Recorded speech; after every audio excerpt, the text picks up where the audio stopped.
नमस्कार, स्वागत है आपका आपके स्वास्थ्य से जुड़े खास कार्यक्रम आयुष्मान भव में।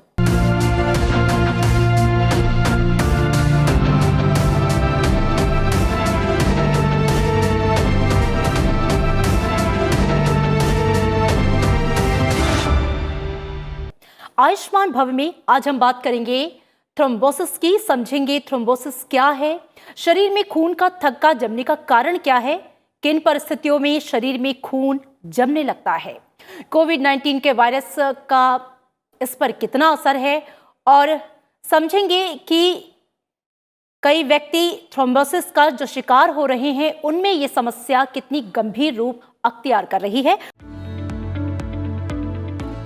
शरीर में नसों के जरिए खून दिल तक पहुंचता है और पंपिंग के जरिए साफ होते हुए शरीर के दूसरे अंगों तक। इसी बहते खून में कभी कभी क्लॉट यानी थक्का बन जाता है, जिसे थ्रोम्बोसिस कहते हैं। नसों में बना खून का थक्का शरीर के कई अंगों को बुरी तरह से प्रभावित करता है। अनियमित जीवन शैली के कारण लोगों में थ्रोम्बोसिस की समस्या बढ़ती जा रही है। कोविड संक्रमित 30% मरीज थ्रोम्बोसिस की समस्या से ग्रसित हैं। वायरस की वजह से डीप वेन थ्रोम्बोसिस के मामलों में भी इजाफा देखा गया है। ये थक्के आमतौर पर पैर में पाए जाते हैं, लेकिन जैसे जैसे संक्रमण गंभीर होता है, इन थक्कों का फेफड़ों के अलावा हार्ट और ब्रेन पर भी बुरा असर होता है, जिसकी वजह से स्ट्रोक या दिल का दौरा पड़ने की आशंका रहती है। शरीर में ब्लड क्लॉटिंग होने से बहुत ज्यादा पसीना आना और घबराहट होने के साथ साथ सांस लेने में दिक्कत होती है। बार बार हाथ पैर सुन्न होना, चक्कर आना, चलने में परेशानी होने के साथ ही मरीज को बेहद कमजोरी होती है। ऐसे में इन लक्षणों को नजरअंदाज न करें और तुरंत डॉक्टर से परामर्श लें। और इस पर चर्चा करने के लिए मेरे साथ दो खास मेहमान जुड़ रहे हैं। Doctor Dhruv Chaudhary, head pulmonary और critical care medicine, Pant B D Sharma, PGIMS Rohtak. Sir, बहुत स्वागत है आपका राज्यसभा टीवी में। और इसी के साथ मेरे साथ जुड़ेंगे doctor Sunila Garg, director, professor and head community medicine, Maulana Azad medical college. आप दोनों का बहुत स्वागत है। जी, आप दोनों का बहुत स्वागत है। और आइए चर्चा की शुरुआत करते हैं, क्योंकि हमारा विषय है आज थ्रोम्बोसिस, खून का थक्का जमना। तो सबसे पहले आपसे समझना चाहूंगी डॉक्टर ध्रुव कि दरअसल थ्रोम्बोसिस क्या है और किस स्थिति में खून का थक्का जमना शुरू होता है। देखिए, जब हम थ्रोम्बोसिस की बात करते हैं जी। तो आपको पहले ये पता होना चाहिए कि शरीर में दो तरह के सिस्टम्स हैं। एक हम आर्टेरियल बोलते हैं, जो कि कैनाल्स की तरह काम करते हैं, नहर की तरह काम करते हैं, और एक वेन्स होती हैं जो ड्रेन्स की तरह काम करती हैं। तो जो आपका आर्टरीज हैं, उसके जो कैनाल की तरह काम करती है, उससे स्वच्छ ब्लड जाता है जो लाल रंग का होता है, और जो आपकी वेन्स होती है, जो ड्रेन्स होती हैं, उसमें डीऑक्सीजनेटेड ब्लड हम बोलते हैं कि शरीर ने जितना यूज कर लिया वो जाता है। और दोनों में ही थ्रोम्बोसिस हो सकता है। जब आर्टरीज में थ्रोम्बोसिस होता है तो उसको हम आर्टीरियल थ्रोम्बोसिस बोलते हैं, और जब वेन्स में थ्रोम्बोसिस होता है तो उसको वीनस थ्रोम्बोसिस बोलते हैं। जी। आमतौर पे शरीर के अंदर खून को पतला रखने की और खून को जमाने की प्रक्रिया इकट्ठी चलती हैं, लेकिन आमतौर पे शरीर के अंदर जो खून को फ्लूइड में रख के मूवमेंट करने की समय होता है वो नॉर्मल रहता है। और जब भी हम क्लिनिकल मेडिसिन की ओर से देखते हैं तो एक हम पर्टिकुलर चीज को फॉलो करते हैं जिसको हम वर्कआउट स्ट्राइड बोलते हैं। जी। उसके अंदर हम ये देखते हैं कि जो आपकी खून की नालियां या शिराएं हैं या वेन्स हैं, उनकी वॉल कैसी है, उनकी जो जो आपकी ट्यूब्स की जो वॉल्स हैं वो कैसी है, उनका अंदर का लाइनिंग सरफेस कैसा है, और जो प्लेटलेट्स की क्या क्षमता है, और जो उनके अंदर फैक्टर्स को जो क्लॉट करने को और या एंटी क्लॉट करने का वो कैसे है। तो जब भी किसी स्थिति के अंदर हमको ये लगता है कि अगर आपकी नसों की, नाड़ियों की वॉल्स खराब हैं, या आपको लगता है कि हाइपरकॉगेबल फैक्टर्स आ रखे हैं, डिहाइड्रेशन हो गया है, या आपको ये लगे कि प्लेटलेट्स की एक्टिविटी खराब है, तो ब्लड क्लॉट कर सकता है। जो हम आर्टीरियल ब्लड होता है क्लॉटिंग, उसमें प्लेटलेट्स का बहुत बड़ा रोल है। जो वीनस होता है उसमें दूसरे फैक्टर्स का रोल है, वेन्स का भी रोल है। तो इस प्लेटलेट्स का भी रोल है। तो ये बहुत ही कॉम्प्लेक्स बॉडी का स्ट्रक्चर चलता है और इसके अंदर एक तरह से एक मिश्रित अगर आप मुझसे माने एक बैलेंस रहता है बॉडी का, जिसके कारण हमारा खून का प्रवाह नाड़ियों में रहता है। अगर क्लासिकल एग्जांपल मैं आपको आर्टेरियल थ्रोम्बोसिस का देता हूं, जिसको कि हम हार्ट अटैक बोलते हैं। अगर किसी के खून की नाली बंद हो जाती है हार्ट के अंदर तो हार्ट अटैक की दिक्कत आती है और उसको खोलने के लिए आपने देखा होगा कि डॉक्टर एंजियोप्लास्टी करते हैं और वो खुली रहे उसके लिए छल्ला डलता है। इसी तरह से ब्रेन स्ट्रोक हो सकता है। इसी तरह से आपके पैरों में अगर खून की नाली में थक्का आ जाए तो वो नाली बंद हो सकती है और काली पड़ जाती है क्योंकि खून की सप्लाई से वो वहां का अटैक हो गया। जबकि वेन्स के अंदर डिफरेंट तरह की चीज होती है। वेन्स के अंदर जब आप देखेंगे अगर आपके घर में ड्रेनेज बंद हो जाए तो क्या होता है, पानी इकट्ठा होना शुरू हो जाता है। इसी तरह से जब वेन्स में आपके ब्लॉकेड होता है तो उसके पीछे जिस एरिया को वो ड्रेन करते हैं वहां पे आपको स्वेलिंग मिलती है। और कॉमनली हम ये प्रेगनेंसी के बाद देखते हैं, कॉमनली हम ये ट्रॉमा के बाद देखते हैं, या किसी कारण से बॉडी के अंदर जो कोगुलेशन फैक्टर्स हैं जो उसकी एबनॉर्मैलिटीज हो और उसके बाद वो निकल के अगर वहां से छूट जाए तो वो फेफड़े में चला जाता है और जो राइट साइड का हार्ट है उसके अंदर से जो खून का प्रवाह है उसको रोकता है। इसको हम पल्मोनरी एम्बोलिज्म बोलते हैं। वो अगर बहुत मैसिव हो तो जानलेवा हो सकता है। जिस तरह से आपका ब्रेन अटैक, हार्ट अटैक वो उन ऑर्गन्स के लिए डैमेज करता है, इसी तरह से जब वेन्स की थ्रोम्बोसिस होकर ऊपर जाता है तो वो आपको एक acute emergency, acute pulmonary embolism बोलते हैं हम उसको। और क्योंकि embolism means it has come from a distance, एक डिफरेंस से ऊपर गया है और लंग्स के जो राइट साइड का हार्ट है वहां पे जाके जो खून की नाली गंदे खून को फेफड़े में साफ करने के उसको ब्लॉक कर देती है। तो ये एक लाइफ थ्रेटनिंग कंडीशन होती है। इसके विषय में लोगों को थोड़ा कम पता है, हार्ट अटैक का सबको मालूम है, लेकिन हमारे लिए क्रिटिकल केयर, इंटेंसिव केयर के अंदर पल्मोनोलॉजी में ये डे टू डे प्रॉब्लम्स है। जी बिल्कुल डॉक्टर ध्रुव, आपने बहुत ही विस्तार से बताया कि दरअसल थ्रोम्बोसिस है क्या और कितना ये गंभीर हो सकता है, कितनी गंभीर सिचुएशन जो है वो ले सकता है। डॉक्टर सुनीला गर्ग, मैं आपका रुख करना चाहूँगी। हम जानते हैं कि हम इस समय कोविड महामारी की चुनौती से गुजर रहे हैं और कई केसेस में हमने देखा है कि जो कोविड से संक्रमित व्यक्ति होते हैं, गंभीर जब संक्रमण होता है तो खून का थक्का जमना और इसके जो नुकसान होते हैं या इससे जो समस्याएं होती हैं वो इन दिनों काफ़ी आ रही हैं। आपसे मैं समझना चाहूँगी कि कोरोना संक्रमण के समय ये जो थ्रोम्बोसिस है वो और कितना गंभीर रूप ले लेता है। बेसिकली हमें ये समझना होगा कि जबकि कोरोना वायरस हमारे शरीर में प्रवेश करता है तो एक तो हमारा इन्फ्लेमेटरी, जिसको कि हम नॉर्मल शब्दों में सूजन कहें, या जो इन्फ्लेमेटरी रिस्पांस होता है जिसमें कि हमारे साइटोकाइन लेवल जो है, इंटरल्यूकिन लेवल्स हमारे बढ़ जाते हैं और टिश्यू नेक्रोटिक फैक्टर भी बढ़ जाता है और साथ साथ हमारा एंडोथीलियल एक्टिवेशन यानी कि वेसल्स के अंदर का एक्टिवेशन भी होता है। तो बहुत सारे इसमें जो हमारे ये जो साइटोकाइंस जब बढ़ जाते हैं तो वो हमारे फिब्रिनोजन जो कि हमारा लेवल बढ़ जाता है, जिससे कि हमारा चक्का जो है या क्लॉट जो आपने बताया वो ज्यादा जमने लगता है। तो इसके लिए हम एक उसको मेजर भी करते हैं जिसको कि डी डायमर बोलते हैं, जिसको कि डॉक्टर ध्रुव और डिटेल में समझाएंगे। परंतु मैं ये कहना चाहूंगी from the public health perspective it is a very important problem. हम नॉर्मल जो इंडिविजुअल्स में ये प्रॉब्लम कम देखते हैं, परंतु जो कोविड से संक्रमित है और हॉस्पिटलाइज नहीं है उनमें ये हम संख्या करीबन 2 से 3% में देखते हैं। परंतु जो आईसीयू में हॉस्पिटलाइज लोग हैं इनमें ये संख्या करीबन 35 से 36% के करीब होती है। तो आप देखेंगे कि जितनी ज्यादा मात्रा में या जितने ज्यादा नंबर्स हमारे होंगे उतनी ही ज्यादा हमारी मोर्टेलिटी भी होगी। पर्टिकुलरली अगर हम डीप वेन थ्रोम्बोसिस की बात करें and pulmonary leading to pulmonary embolism या ब्रेन स्ट्रोक है, ये अपने आप में जानलेवा बीमारियां हैं। तो कोविड-19 के संदर्भ में देखा गया है कि it is a thrombotic disease, it is a inflammatory disease, it's a haemolytic disease. ये किसी भी फॉर्म में मैनिफेस्ट कर सकता है। तो हमें थ्रोम्बोसिस एक मेजर इशू है जो कि कोविड-19 से रिलेटेड है और इसके लिए हमारा खून का थक्का ना जमे, इसके लिए हम एंटीकोगुलेंट्स भी मरीजों को देते हैं जो कि हमारी नॉर्मल प्रोटोकॉल में है। तो ये हमें चीजें समझने वाली है और इससे बचा जा सकता है अगर हम ठीक से हमारी प्रोटोकॉल्स को, मैनेजमेंट प्रोटोकॉल्स को हम फॉलो करें। जी बिल्कुल, और मैं आगे आपसे ये भी ज़रूर जानना चाहूँगी कि जो वो प्रोटोकॉल्स हैं जो आप बता रही हैं जिसे फॉलो करने के लिए वो दरअसल क्या हैं और उस पर हम कैसे आगे बढ़ सकते हैं। डॉक्टर ध्रुव, जैसा कि डॉक्टर सुनीला ने भी कहा कि जो थ्रोम्बोसिस है वो एक मेजर प्रॉब्लम है, खासकर जब हम कोविड-19 की बात करते हैं। मैं आपसे समझना चाहूँगी कि कोविड-19 के पेशेंट में थ्रोम्बोसिस कितना घातक?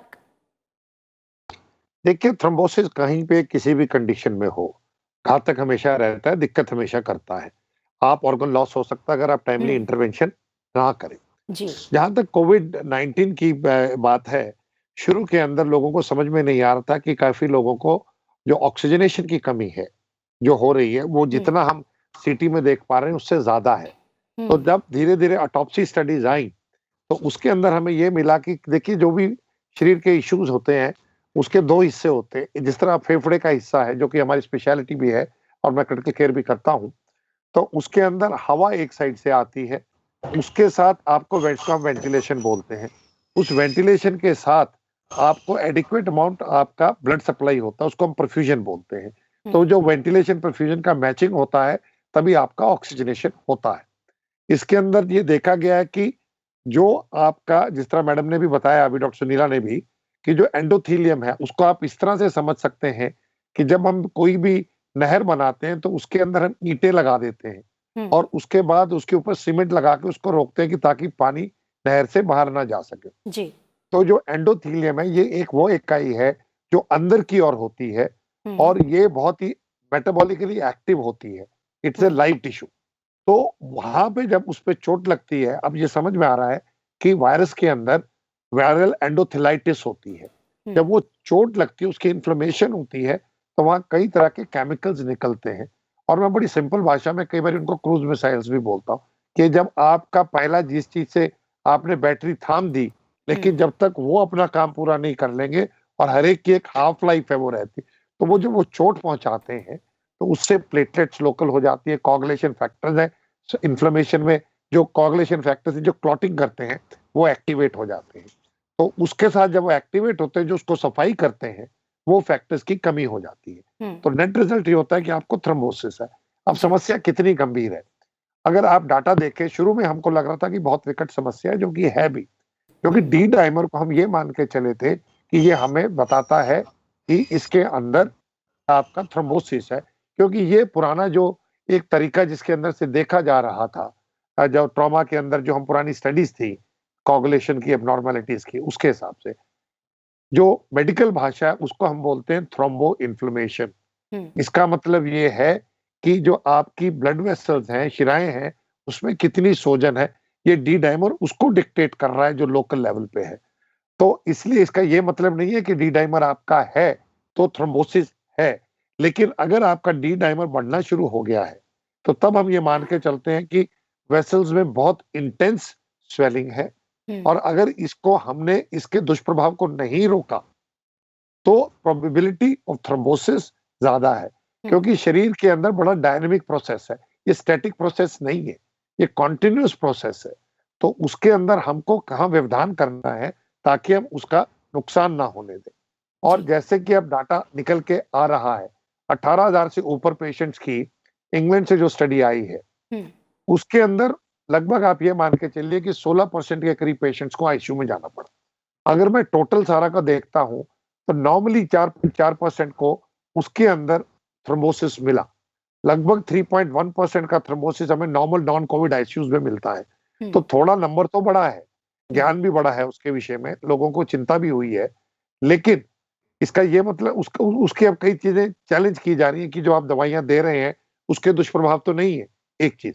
दूसरा, इसके अंदर हमने स्ट्रोक्स का इंसिडेंस है, लगभग 2.5% यंग आदमी आ रहा है हमारे पास जिसको कोई रिस्क फैक्टर नहीं है, और हमको ये दिख रहा है कि उसको स्ट्रोक हो गया, दैट इज ब्रेन अटैक हो गया। या कई आदमी है कोविड से निकलने के बाद जो इन्फ्लेमेशन चल रही है, और अब डाटा जो नया आया है यूएसए से, वो ये दिखा रहा है कि आपकी जो इन्फ्लेमेशन है 6 से 8 हफ्ते चल रही है, जिसको आज के दिन हम प्रोबेबली लॉन्ग कोविड है, वो उसके कारण हो रहा है। तो वहां भी हमने, अब हमारे खुद ही कई कोलीग हैं जिनको कोविड से ठीक होने के 4 हफ्ते के बाद हार्ट अटैक हो गया।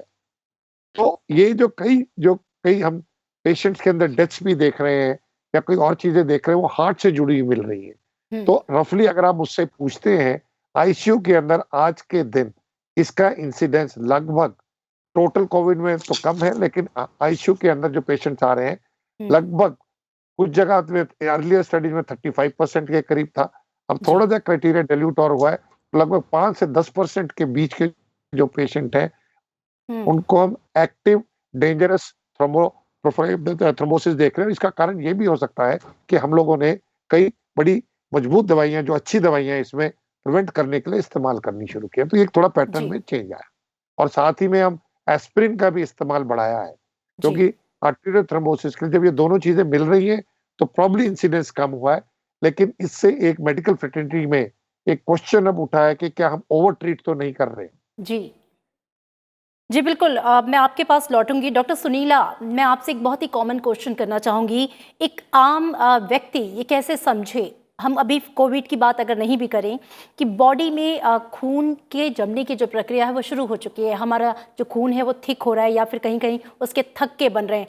क्या कुछ ऐसे सिम्टम्स आते हैं बॉडी में? क्या शरीर हमें बताता है कि खून जो है उसका थक्का बन रहा है और उसके बाद लोगों को सचेत होने की ज़रूरत है और फिर उसका चेकअप कराने की ज़रूरत है? ऐसे कुछ सिम्टम्स जिसकी शुरू में डॉक्टर ध्रुव ने भी आपको जानकारी दी और हमें सबको बताया कि primarily like swelling of feet, यानी कि हमारी जैसे अगर हम वीनस हमारा ब्लड अगर इकट्ठा होता है तो ये हमें हमारे को पैरों में सूजन आती है। एंड काफ मसल टेंडरनेस, यानी कि अगर आप पैरों में अगर घुटने के नीचे अगर आप पीछे दबाएंगे तो आपको पेन होगी, तो that is one of the important symptoms. Then एक आपका ब्रेन स्ट्रोक, यानी कि we have to see that suddenly आपको लगा कि जैसे ट्रांजिएंट इस्चेमिक अटैक या फेंटिंग अटैक टाइप का इस तरह का लगेगा करके। सो ये कुछ लक्षण है जो कि आपको बताते हैं। पल्मोनरी एम्बोलिज्म तो इतना सडन होता है कि which can lead to death also. Some of the कुछ ऐसे लक्षण होते हैं जिसकी वजह से सडन डेथ हो सकती है, परंतु जैसे कि मैंने आपको बताया काफ मसल टेंडरनेस है या पैरों में सूजन का आना, ये हमारे इनिशियल लक्षण है जो कि हमें बता सकते हैं। और साथ साथ ये भी हम सोच सकते हैं कि अगर इंसान बहुत जल्दी ब्रेथलेसनेस भी उसमें अगर हो रही है तो भी ये भी एक लक्षण हो सकता है। तो परंतु हमें ज्यादातर जो है हम लक्षण तो अपनी जगह है और इसमें ये भी डिपेंड करता है कि कितना इंडिविजुअल इनके प्रति सजग है। तो ये लक्षण, हाँ जी, तो ये बहुत जरूरी है। और इसके साथ में इन्वेस्टिगेशंस का इम्पोर्टेंट रोल है। जैसे कि डॉक्टर साहब ने बताया कि एक हम डी डाइमर की जांच करते हैं जिसका लेवल 0.5 मिलीग्राम तक होना चाहिए। सो ये कुछ टेस्ट हैं जो कि हमें बताते हैं करके। आज तक जैसे कि मैंने आपको बताया कि जैसे हम पहले भी बात कर रहे थे, स्टैंडर्ड ट्रीटमेंट प्रोटोकॉल्स, क्योंकि न्यू वायरस है, हम नए तरीके से समझ रहे हैं, बहुत सारी चीजें इसमें काम करते हैं, बहुत सारी चीजें नहीं भी काम करती हैं करके। तो जैसे कुछ में हमने पहले कहा प्लाज्मा थेरेपी काम कर रही है या रेमडेसिविर काम कर रही है या रोटिनाविर काम कर रही है या हाइड्रोक्सीक्लोरोक्विन काम कर रही है, बाद में पता चला हमारे ट्रायल्स में ये कुछ भी काम नहीं कर रहा। तो ये सारी चीजें अभी उभरती हुई हैं, परंतु हमें लोगों को बहुत सजग करना पड़ेगा आपके माध्यम से कि वो कोई भी अबनॉर्मल सिम्टम होता है, चाहे वो ब्रेथलेसनेस है, चाहे वो एक्स एंड पेन्स है, चाहे आपका जो भी सिम्टम है उसके प्रति सजग रहें। क्योंकि आज कोरोना का पीरियड है, तो हमें जो भी अबनॉर्मल सिम्टम है उसके साथ में हमें डॉक्टर के पास जाना चाहिए। इवन ये भी देखा गया है कि गैस्ट्रोएंटेराइटिस, जो कि हम कभी नहीं समझ सकते थे कि डायरिया की वजह से भी ये भी एक लक्षण हो सकता है। It may not be related to, ये थ्रोम्बोसिस से रिलेटेड नहीं है, पर कोई भी अबनॉर्मल लक्षण हो तो हमें डॉक्टर के पास डॉक्टरी सलाह जरूर लेनी चाहिए। बिल्कुल। तो जैसा कि आपने कहा कि सजगता जो है वो बेहद ज़रूरी है, साथ ही इन्वेस्टिगेशंस जो हैं वो प्रॉपर और सही समय पे हो। डॉक्टर ध्रुव, मैं आपका रुख करना चाहूँगी और मेरा प्रश्न आपसे ये है कि डॉक्टर सुनीला ने भी उन प्रोटोकॉल्स की बात की थी कि जब किसी को डिटेक्ट होता है कि थ्रोम्बोसिस है तो उसके बाद अगर हम उपचार की बात करते हैं तो वो किस तरीके से दिया जाता है। और लेकिन जब ये बहुत ही सीरियस कंडीशन में पहुंचता है, फेफड़ों में सूजन की बात आ रही हो या मस्तिष्क में सूजन की बात आ रही हो, उस दौरान किस तरह का ट्रीटमेंट आप लोग की ओर से दिया जाता है? देखिए, सबसे पहली चीज किसी भी चीज के निवारण से पहले उसका कारण जानना है जी। तो सबसे पहले हमें तो यह आइडेंटिफाई करना है कि पेशेंट को थ्रोम्बोसिस है कि नहीं। आर्टेरियल थ्रोम्बोसिस के अंदर बड़ा वेल डिफाइंड है। छाती में अगर किसी को हार्ट अटैक की बात आती है, तेज चलने पे छाती में दर्द होना, लेफ्ट हाथ में चला जाना, या छाती में एक बहुत जकड़न महसूस होना, और उसके साथ साथ कई बार बहुत सीवियर पेन होती है जो कि पीछे बिल्कुल मध्य में होती है और फिर वो हाथ में जाती है 10 से 15 सेकंड, और sweating, palpitation, feeling of doom होती है। इसी तरह ब्रेन स्ट्रोक का मान के चलता है कि किसी तरह से अगर आपको मुंह टेढ़ा हो जाए या हाथ में कमी है, कोई न्यूरोलॉजिकल डेफिसिट आ जाए कहीं पे, वो देख के चलते हैं। और जहां तक आपका जो वीनस थ्रोम्बोएम्बोलिज्म है, जो वीनस है, जिसके विषय में प्रोबेबली थ्रोम्बोसिस की आज जो हम बात कर रहे हैं वो भी इतनी ही इक्वली इंपॉर्टेंट है।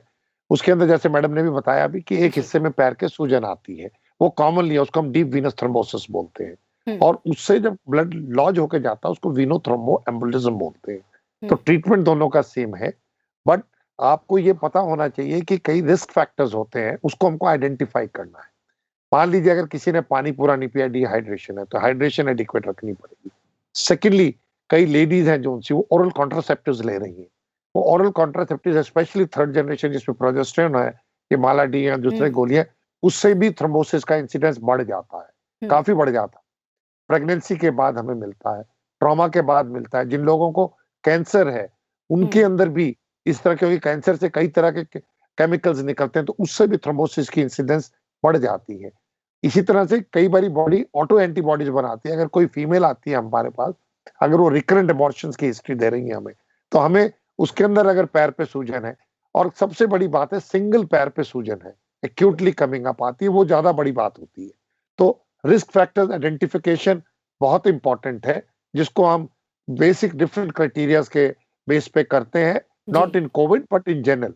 कोविड के अंदर क्योंकि अब लोगों को अब जब पता चलने लगा तो थोड़ा सा ज्ञान भी बढ़ा, थोड़े सचेत भी हुए, तो हम इसी तरह इन्हीं चीजों को आइडेंटिफाई करते हुए और रेगुलरली हम ब्लड के अंदर डी डाइमर को लेकर चलते हैं। मैं सिंपल सी भाषा में ये बोलूंगा कि डी डाइमर पॉजिटिव का ये मतलब नहीं है कि थ्रोम्बोसिस है। अगर वो रिपीटेडली नेगेटिव आता है तो इसका मतलब ये है कि आपको वीनस थ्रोम्बोसिस के चांसेस बहुत ही कम है, तो वहां पे आप दवाई नहीं शुरू करते हैं। और दवाई जब इसका आप आइडेंटिफाई करते हैं, दो तरह से इलाज करते हैं आप इसको अल्ट्रासाउंड से नीचे कलर डॉपलर होता है, उससे हम पैर का आइडेंटिफाई करके देखते हैं कि इसके अंदर क्लॉट में थक्के हैं, वेन्स में थक्के हैं कि नहीं, या फिर हार्ट में जाता है तो उसके अंदर इको देखते हैं, और भी ज्यादा अच्छी तरीके से उसका हम सीटी स्कैन के जरिए एंजियोग्राफी करते हैं, तो डाई डाल के जो टेस्ट करते हैं सीटी का, उसमें पकड़ा जाता है। डिपेंडिंग अपॉन इट कि उसका ब्लड प्रेशर पे या और चीजों पे क्या असर है, और हम कुछ एक ब्लड में उनके टेस्ट करते हैं, जिससे हमें ये पता चल जाता है कि क्या इसने हार्ट के अंदर मसल को डैमेज तो नहीं किया है। अगर आदमी का या औरत का जिसको होता है, अगर ब्लड प्रेशर कम है, तो हम जाने के बाद और बहुत ज्यादा सांस फूलने लग जाए, ब्रेथलेसनेस हो जाए, और हार्ट रेट बहुत बढ़ जाता है, बीपी एकदम कम आ जाता है, तो उसके अंदर हमको क्लॉट बस्टर्स यूज करने पड़ते हैं, जो कि उन थक्कों को साफ करते हैं। जैसे आप ड्रेनेक्स डालते हैं नाली में घर के अंदर जब सफाई होती है, तो यहाँ पे हम क्लॉट बस्टर्स यूज करते हैं। वो क्लॉट बस्टर से बाय लार्ज सिंगल शॉट से बहुत बहुत बड़ा फर्क पड़ने लगा है उसका। और अगर कई बारी हमको लगता है और आपके अस्पताल में सुविधा है तो कई बारी आपको अंदर डाल के, जैसे आपने देखा होगा ड्रेन को साफ किया जाता है, इसी तरह से हम उसको थ्रोम्बेक्टमी कहते हैं, या अंदर डाल के लोकलाइज सफाई करते हैं, लोकल डाल के क्लॉट बस्टर डालते हैं, ताकि कम उसका नुकसान हो। क्योंकि उनका नुकसान ये होता है कि वो सारे शरीर के अंदर आपका खून को एकदम पतला कर देते हैं, जमता नहीं है। तो अगर कहीं से वो रिसाव शुरू हो जाए, रुकना मुश्किल हो जाता है। तो आपको प्लस माइनस देख के डिसीजन उसी हिसाब से क्लिनिकली लेने पड़ते हैं। लेकिन वन थिंग इज क्लियर कि अगर आपका ब्लड प्रेशर कम हुआ है तो आपको क्लॉट बस्टर्स लेने पड़ेंगे। और इसी तरह से जब आपको ब्रेन अटैक होता है, हार्ट अटैक होता है, तो कोशिश आज के दिन ये रहती है कि वहां की नालियों को खोला जाए, या वहां भी ब्रेन अटैक में या हार्ट अटैक में यही क्लॉट बस्टर पहले 1 घंटे से 4 घंटे के बीच में इस्तेमाल किए जाते हैं। तो ये तो दवाइयां वहां पे है। और आज के दिन हम जिसको एंजियोप्लास्टी बोलते हैं, मैं कई बार मजाक में हम बोलते हैं कि गुब्बारे वाले हैं, अंदर डाली तार डाली, तार जांच हुई, ब्लॉक लगा डाई के अंदर, उसके अंदर गुब्बारा डाल के खोला, और उसके बाद आपने उसको छल्ला डाल दिया। एक आम आदमी को समझाने ताकि खून दोबारा से सुचारू हो जाए। खून आपको इसलिए चाहिए, उसके जरिए आपकी मसल्स की, सेल्स की खुराक जाती है, ब्लड जाता है, ब्लड में ऑक्सीजन जाती है, ग्लूकोज जाता है, वो चाहिए।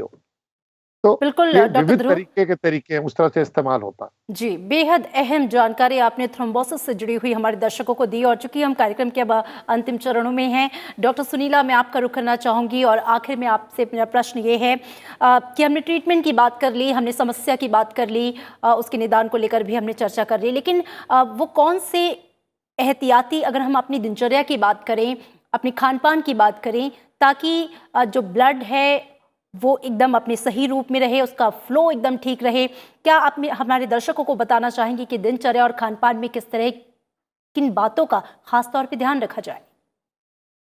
हमें एक रेगुलेटेड लाइफस्टाइल को फॉलो करना है, यानी कि हमें एक्सरसाइज भी करनी है, योगा भी करना है, साथ में अपने आप को रिलैक्स रखना है थ्रू मेडिटेशन, और साथ में हमने देखना है कि पर्टिकुलरली जो हमारे कर्मचारी हैं आके केवल डेस्क जॉब करते हैं, तो बीच बीच में उनका भी उठना जरूरी है। हमें ये जानकारी देनी है कि आम जनता को कि आप अपना काम जो है वो करते रहें। एक्सरसाइज का इसमें बहुत महत्वपूर्ण रोल है, डाइट का भी बहुत महत्वपूर्ण रोल है, जो कि बैलेंस डाइट होनी चाहिए, जिसमें प्रोटीन, कार्बोहाइड्रेट, फैट्स और वेजिटेबल्स और फ्रूट्स के 7 कलर जरूर होने चाहिए। तो ये डाइट का भी इसमें एक बहुत इंपॉर्टेंट रोल है। और जहां तक मैं कहूंगी कि मेडिटेशन जरूर करें, यानी कि माइंड को आप थोड़ा रिलैक्सेशन जरूर करें, और 24 घंटे हम अपना स्क्रीन टाइम जो है उसको बहुत कम करना चाहिए, यानी कि रेगुलेटेड स्क्रीन टाइम करना चाहिए। आज की डेट में हम देखते हैं पर्टिकुलरली अब डिजिटल टाइम है, बच्चों से लेके बड़े तक सभी लोग हमारे मोबाइल का अधिकतर प्रयोग करते हैं या फिर कंप्यूटर पे लगे हुए हैं। तो यहाँ पे जो है नॉर्मल लाइफ का बैलेंस होना बहुत जरूरी है, और माइंड और बॉडी का रिलैक्सेशन दोनों ही बहुत जरूरी है, ताकि हम एक नॉर्मल लाइफ को लीड कर सकें। और फैमिली का आपस में मेल जोल, क्योंकि आजकल हम देख रहे हैं बहुत केसेस डिप्रेशन के भी आ रहे हैं करके, तो इससे भी हमें और डिप्रेशन से हमें जो है लगातार वो जिसको भी डिप्रेशन होता है वो अलूफ हो जाता है और एक कोने में हो जाता है, तो जो एक जगह बैठ जाएगा। तो यहाँ पे हमें देखना है कि पूर्ण 360 डिग्री हमें उसको एजुकेशन देनी है। डॉक्टर सुनीला, चूंकि वक्त की कमी है, लेकिन बेहद अहम जानकारी आप दोनों ने हमारे दर्शकों तक पहुंचाई। डॉक्टर ध्रुव और डॉक्टर सुनीला, आप दोनों का बहुत शुक्रिया। तो कुल मिला के आप जो बातें बताई गई हैं, और ख़ास बात पे जो ये फोकस है कि थ्रोम्बोसिस एक गंभीर समस्या है, इसको बिल्कुल भी नज़रअंदाज करने की ज़रूरत नहीं है। खासकर कि कोविड के मामले में चूँकि ये केसेस देखे जा रहे हैं, ये मामला और बढ़ रहा है, गंभीर हो रहा है।